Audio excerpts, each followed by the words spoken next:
کسی شاعر نے خوب کہا ہے خودی کو کر بلند اتنا ہر تقدیر سے پہلے خدا خود بندے سے پوچھے کہ بتا تیری رضا کیا ہے. وہ شخصیت کا نام ہے جناب علی بن Abi Khan sahab, advisor to government of Telangana minorities welfare. Sir آپ سے ریکویسٹ ہے کہ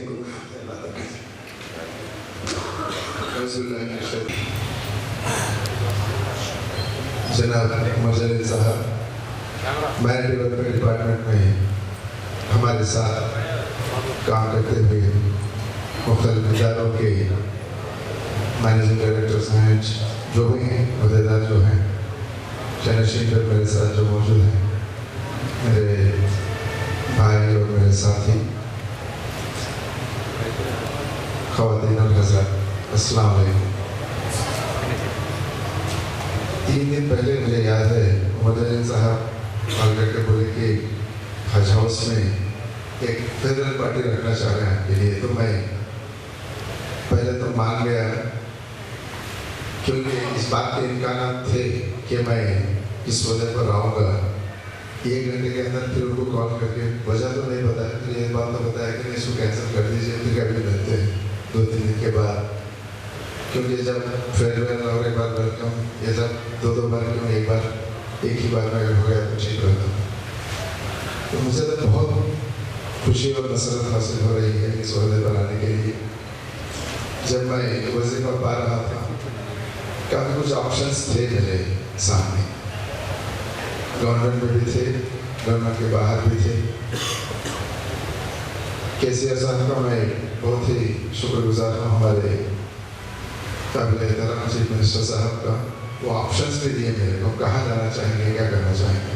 تھوڑے تو بہت ہی ٹیمپٹنگ آفرس تھے باہر, میرے لیے تو بہت اچھے ہوتے تھے, زندگی بہت اچھی ہوتی تھی اور اتھارٹی سب اس سے زیادہ ملنے کے چانسز تھے ادھر. پھر بھی میں سوچ سمجھنے کے بعد میسیج بھی دیا, جو بھی CM صاحب کو ایڈوائز کر رہے تھے ان کو, اور جب ملاقات کرا جب بھی اسی بات کا طلب کرا کہ جو یہ پوسٹ ہے اس پر مجھے لایا جائے تاکہ جو بھی کام شروع ہوا ہے گزشتہ 1 سال کے دوران اس کو مکمل طور پر پورا کر سکتے ہیں, اور بھی بہت سارے اقلیت کے مسائل جو ہیں اس پہ کچھ بلندی کے ساتھ کام ہو سکتا ہے. تو میں یہ ذہن رکھتے ہوئے یہ پوسٹ میں آنے کے لیے پسند کرا تھا. میں حکومت تلنگانہ کا خاص کر CM صاحب کا شکر گزار ہوں کہ اس کو مانتے ہوئے مجھے یہاں رکھا گیا ہے, اور ایک عزت بھی دی گئی ہے, میرے عزت بھی بخشی گئی ہے کہ جب دوسرے ایڈوائزرس کو 1 سال کا ٹرم دیا گیا ہے, 1 سال ہر سال ایکسٹینشن ہو رہا ہے, میرے جیون میں یہ کہا گیا کہ آپ 3 سال یہاں رہیں گے. تو یہ میرے لیے بہت اچھی بات ہے, جو بھی کام شروع کرتے ہیں اس کو پورا بھی کر سکتے ہیں 2-3 سال کے اندر, اور پرسنل طور پر بھی میرے لیے بہت ہی اچھی بات ہے. یہ میں کوئی آپ کے درمیان یہاں بیٹھتے ہوئے کوئی نیا ماحول نہیں ہے میرے لیے, کیونکہ مجھے اچھی طرح یاد ہے تقریباً 7-8 مہینے پہلے ہم لوگ پرانے شہر میں ملے تھے. آپ سب حضرات موجود تھے اس دن جب احمد اسکولس کی بات ہو رہی تھی. اس دن کیا کیا کرنا ہے اس کے بارے میں بھی کافی چرچا ہوئی تھی. اور یہاں جو بیٹھے ہیں میرے ساتھ میں میرے ساتھی, اس میں سے کوئی بھی نہیں ہے. میں گزشتہ 1 سال کے اندر شاید میرے ACB کے آفیسرس کو اتنا نہیں ملا جتنا ان سے مل کر کام کر رہا ہوں. ACB میں ایک گھنٹہ سے ان کو باہر نکالا, اس لیے وہ میرے پیشے میں تھا. وہ ایک بار ایسے بول رہا تھا کہ ہے صاحب یہ پورا مائنورٹی ویلفیئر آفس بنا دیے, اس کو سارے میٹنگ سے یہاں ہو رہے ہیں. مجھے بہت غصہ ہے, میں بولا کہ تم چلے جو ہے صرف, اور اس کو وہاں سے بھیج دیا جو ڈسٹرکٹ تھا وہ ڈسٹرکٹ میں.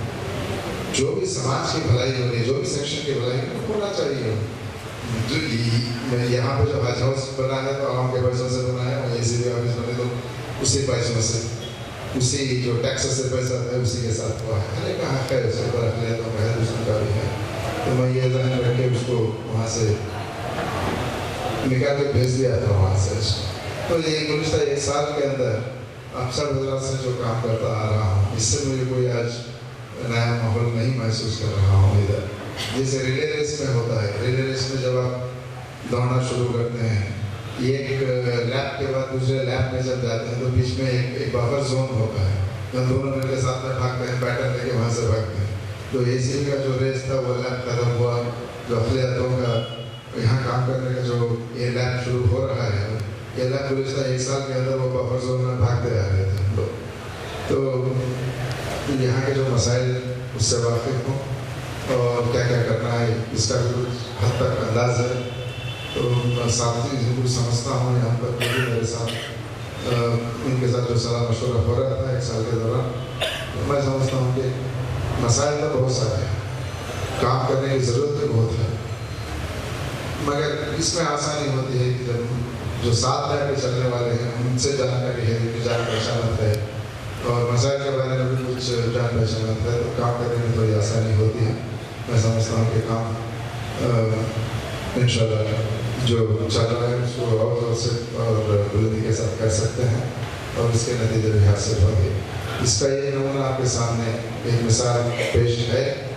جو اقلیت احمدی اسکول جب شروع ہو رہے تھے, قوم میں بھی بہت سارے ایسے تھے جو آگے بڑھے کے ساتھ بہت مشکل ہے قوم میں اسکول شروع کرنا, خاص کر جیسے عمر جلیل صاحب ذکر کر رہے تھے. لڑکیوں کو احمدی اسکولس میں لے کے آنا بہت مشکل ہے. کوئی یہ بات بھی آگے بولے کہ صاحب ریاست میں 100 لڑکیاں میں داخل ہو گیا, آپ کو آج یہ حالت ہے کہ 6000 سے 7000 تک لڑکیاں احمدی اسکولس میں ہیں. تو یہ ایک اچھی بات ہے, اچھی شروعات ہے. اور ماشاء اللہ کم اسکول سے ہم شروع کر چکے ہیں اور 89 اسکول شروع کرنا ہے نیکسٹ اکیڈمک ایئر. میں سمجھتا ہوں کہ وہ بھی اچھی طرح سے شروع ہو جائے گا.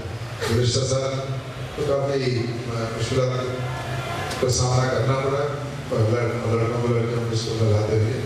اس سال میں سمجھتا ہوں کہ اتنے مشکل نہیں ہوگی, پھر بھی پورے توجہ کے ساتھ کام کرنا ضروری ہے. اس لیے کہ ہم لوگ جو وعدہ کریں, جس قسم کا ایجوکیشن کو ہم لوگ اس میں فراہم کریں گے اور جس طرح کا ماحول دیں گے ہاسٹلس میں ہو, کہ ہاسٹل میں صرف یہ کھانے پلانے کی بات نہیں ہے, اچھے سہولت دینے کی بات نہیں ہے.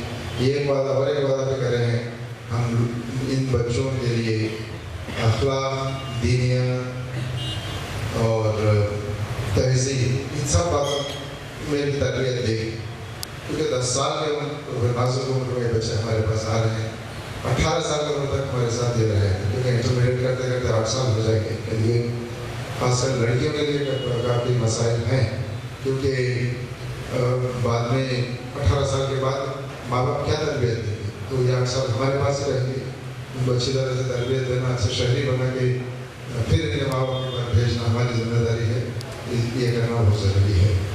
یہ مثال ہمارے سامنے ہے. جب ہم لوگ اس بات پر کامیابی حاصل کر سکیں تو ورک کے جو مسائل ہیں یا مائنورٹی فائنانس کارپوریشن کے بہت سارے ایشوز ہیں, کرسچن فائنانس کارپوریشن کے مسائل ہیں, اور بھی جو باقی ادارے ہیں اردو اکیڈمی کے ہیں, ہر جوز تو اپنے اسٹریم پر اپنے زور پر وہ چلتا رہے گا, کیونکہ وہ کیلنڈر کے برابر چلتا ہے. تو وہ ایک ادارہ چھوڑتے ہوئے باقی اداروں میں بہت سارے مسئلے ہیں, مسائل ہیں ہمارے پاس. ان سب کو میں سمجھتا ہوں کہ انشاءاللہ آپ سب کے تعاون سے سب مل جل کر اس کو یہ کریں گے, کامیابی حاصل کریں گے.